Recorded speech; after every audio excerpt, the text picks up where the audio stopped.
કે આગળ નેહરી આડી ઉતરી એમ કે લે તા ઊભી ઉતરે તો નેશનલ હાઈવે બન્યાલવાનો કે બલાડીઓનો સ્પેશિયલ બનાવો મોદી સાહેબ ની એમ કી આ એક ભ્રાંતિ છે મનમાં ઉભું ના રાખશો એટલે મીરાબાઈ બોલે કે તારી આત્માને ઓળખ્યા વિના લખ 84 કે ભવના ફેરા ગાવામાં તો આવ્યું જ છે પણ જો સુધી ભીતરમાં શબ્દ નહીં બેહે ત્યાં સુધી સમજાય એવું છે પછી ઘણા તમે જો કોઈ બાપ બૂન પાણી ભરવા ખામ ડેગડો લઈને કે આ લે નેહરી ગઈ આગળ પાછા બેહી જો થોડી વાર કે ડેગડો ખાલી લઈને નેહરી ઘણા એમ કહેશે કે રોડેલી બા હોય એનું મોડું જોઈએ તો અપસુકલ થાય તો પોતાની માં હોય કનું મોડું જુઓ તમે એનો વિચાર કર્યો કોઈ ઉવાવડી નાર હોય એને એમ કહેશે કે એના ઘરનું પાણી ના પીવાય પણ આપણે જે ઘેર હોય તો કને ઘેર પાણી પીશો એનો વિચાર કર્યો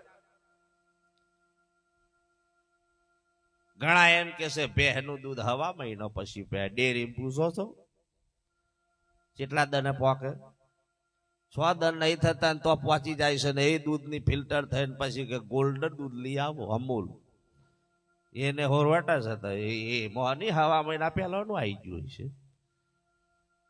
વિચાર કરો જે જેવી માન્યતા છે આ માન્યતા જો સુધી નહીં તૂટે ત્યાં સુધી સ્વતંત્ર બનવાની આપણે જરૂર છે સ્વતંત્ર બનો મારે શું કરવું છે જે દીકરાને નોકરી મેળવી હોય ને તો એના હાથની વાત છે સાહેબ પણ જો એ દીકરો જો કાયરપણું થઈને બેસી જાય તો જિંદગીમાં નોકરી લાગે નહીં બાપ રૂપિયા ઘણા ખર્ચે એક ઓટો તમે જો 1.8 લાખ રૂપિયા ખર્ચી અને અમેરિકા ભણવા મેલ્યો આયો 4 વર્ષ હે ઘેર તે તાણા પેલો સોનો બોમ્બ બુનો દિવાલે થાપે એવું નતા કરતા આમ જો ગઢવી સમાજ કોઈ ભરવાડ સમાજ હોય ને બાપ તો એ દિવાલે થાપે આયો આઈને તો જ ઉભો રહ્યો અને તો ઉભો રહીને એમ કે પપ્પા ભેહો ચાંદની ઉપર જઈને પોદરા કરે છે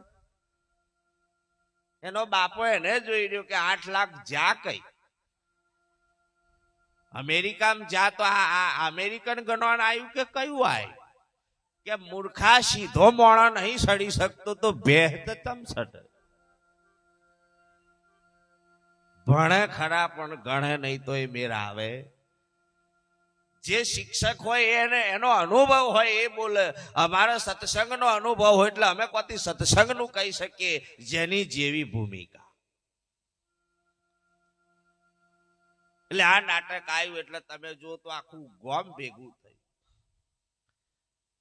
એમાં થોડા ઘણા બધા વકલ્લા હોય ને થોડું પીવા વાળા હોય ખાવા હા માતાજીને મને માંસાહારી ના હોવો જોઈએ માંસ ખાય એ માણસ જ નથી દારૂ પીવે ને દારૂડિયો જ કે હા કોકને કાઠું તો નહીં પડ્યું ના બોલ્યો તો સરેડ એમ લેવાશે કોને ઉઠવા દે મિલવા જેવી છે બે ત્યાં વાતો કરે રે દાડા એ નહીં વરે રે હરિભજન મો બેસો મારા વાલા દારૂ પીવે દાડા નહીં વરે રે દારૂ પીવે પેલા દૈત મારા વાલા દારૂ બુદ્ધિ ને ફેરવે રે ખવડાવે ડફણો નો મારા વાલા બૈરી સોરો રે તારો ટળ વળે રે ઘરમાં પેસે કંકાશ મારા વાલા બાપ ગઈડિયા પિતા નતા પિતા એવું નહીં પણ એ મવડાનું થોડું પણ સાહેબ આખો દિન કોમ કરે ને તો આટલું માપ પીને એને હાશકારો થઈ જતું હતું આજે પીવે પણ હુવા નહીં દેતા રાતે કિલકારીઓ પર કિલકારીઓ જો વાઘ જેવું આવી જાય ને એમ નેમ ઉતરી જાય એવું ના અમે ઘેરા પાડીએ પણ જો આઈ જાય હાફ તો એ ઉભો ના જોય નહીં જાય હાથમાં હાજર અમર જ છે પણ તું અમર થયો રેવું કરવું આપ જમીન પર એટલે આ ડોશીએ જે મોકડું પાડે ડોશીને કીધું આજ તું જોઈ રહેજે ખાય હે જીઓ તે વાઠે જોઈ ડોશી બા તા મોકડું ગાડીઓ કાઢીને હોકર ખોલીને ખાતું તું ડોશીએ પકડી પાડ્યું કે ચોર તો આજ છે બરોબર દીપ કાઢ્યું એક ઓકડો કાઢીને ફિટ કરી દીધું. કહેવાનો ભાવાર્થ એવો છે કે આ શરીરે બોકડી છે અને મન મોકળું છે. મન જેવા ખેલ કરે ને એમાં બૈડો માર ખાય, કદાચ ગાલે માર ખાય લો. નહીં થતું. આ શરીર બોકડી જ છે. જેટલા ખેલ આકરશે એટલું આપણને માર પડવાનો ને પડવાનો. એમ આ નાટક હતું. એટલે સાહેબ તો બોલાવવાનું ચાલુ થઈ કે ભાઈ રતનભાઈ સોમાભાઈ તરફથી 501 આવે, બોલો રણછોડ રાય કી જય. તા બીજો કે 500 જ બોલાડ્યા. બીજો ઉભો થયો કે દલપતભાઈ તરફથી 1001 આવે, બોલો રણછોડ રાય કી. નહીં કોઈને કશું ટેન્શન જ નહીં. બોલો, આપણે જો એવોર્ડ આલવો છે. જે બોલજો, જે બોલો એનું ઝેર જાય. આ ના બોલે ને ખાટલામાં છેલ્લે બોલે, ઓ બાપા, ઓ ભગવાન, ઉઠાઈ લે. પેલો કે રે હાજો તો તા તો નહીં બોલ્યો. કેક નાખ.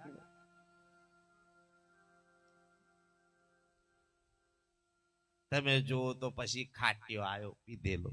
પિતા ગોટ ના વાળતા. મારે પાછું આ બધું બનેલું છે. ઓપા જઈએ ને તો મારે આવું થાય છે કે બાપુ આ તમે બધું કે કરો પીવા વાળા, અમારી તકલીફ તમને ખબર? મેં કીધું ના. હપ્તા આવે ને હપ્તા, પા લોણો ચાલે. અમે હજી 16 લોણા આઈમો. હપ્તો આવે તો હલવાઈ તો જવાય. તમે જુઓ ને કે બાપુ લોન લેતે લઈ લીધી, વાપરવામાં મજા આવી ગઈ, હોટલમાં ખાધું ખરું બધું. હપ્તા વાળા હતા હમણાં દોડવાનું ચાલુ થયું. હપ્તા વાળા ડુપ્લિકેટ.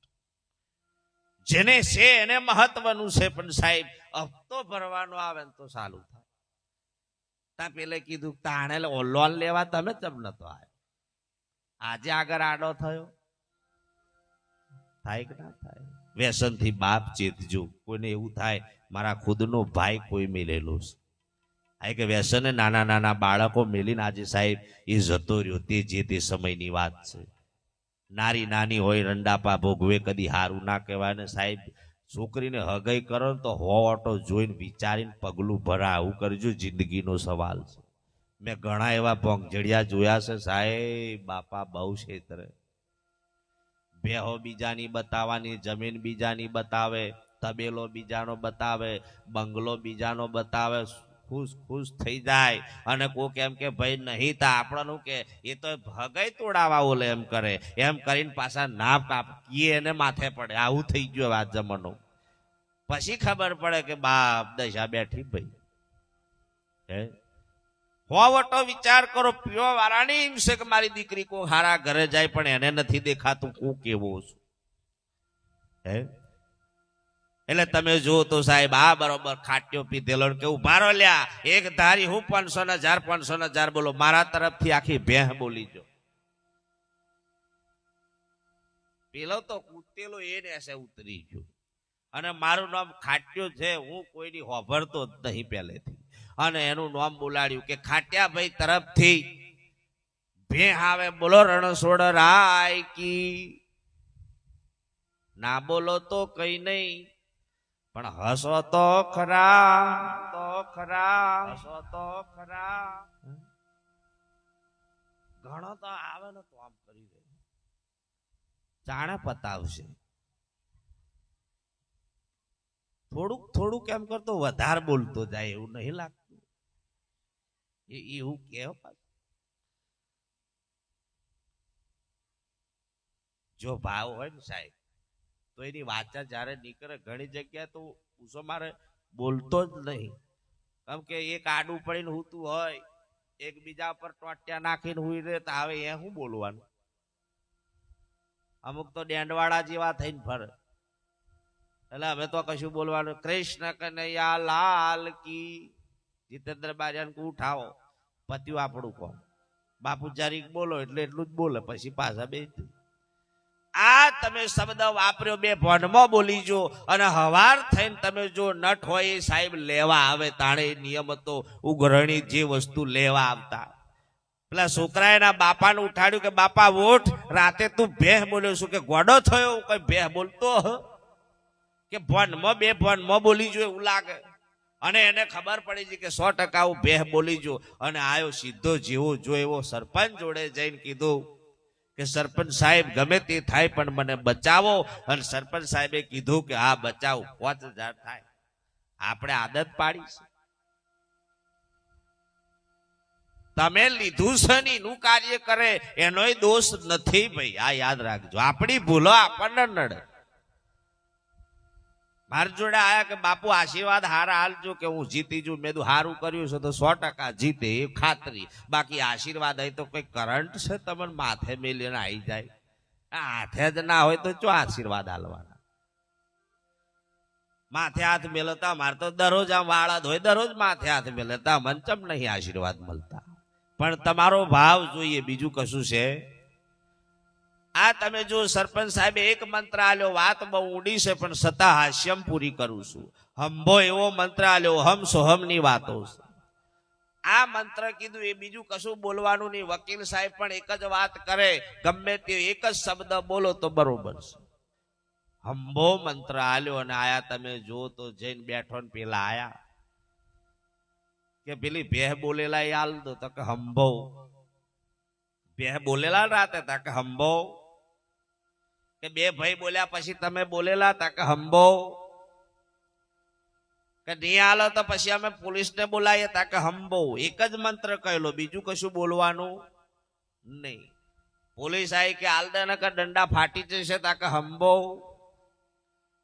પોલીસ વાળા કે હંભો એટલે શું? એક ધારી આવ્યું ને આવ્યું બોલે. એટલે પેલો કીધું આ તો ગોડો હશે ને કોતી સ્ક્રૂ ઢીલો હોય ને બોલી જો, એના કરતા તું અહીં નાહી જા. તે નાહી જાય ને પેલા નાહી જાય ને સરપંચ સાહેબ આવીને શેરે હાથ ફેરવી કે ખાટા ધીરે રે કે લાવો 5000 રૂપિયા. તાઈ જો હું બોલ્યો હંભો, એ નહીં છેતરી ગયું. એટલે આવું છે. અહીં ભજન બોલી પૂરું કરીએ. આમ તો બહુ ફરમાઈશ હોય પણ નહીં મેળાવે.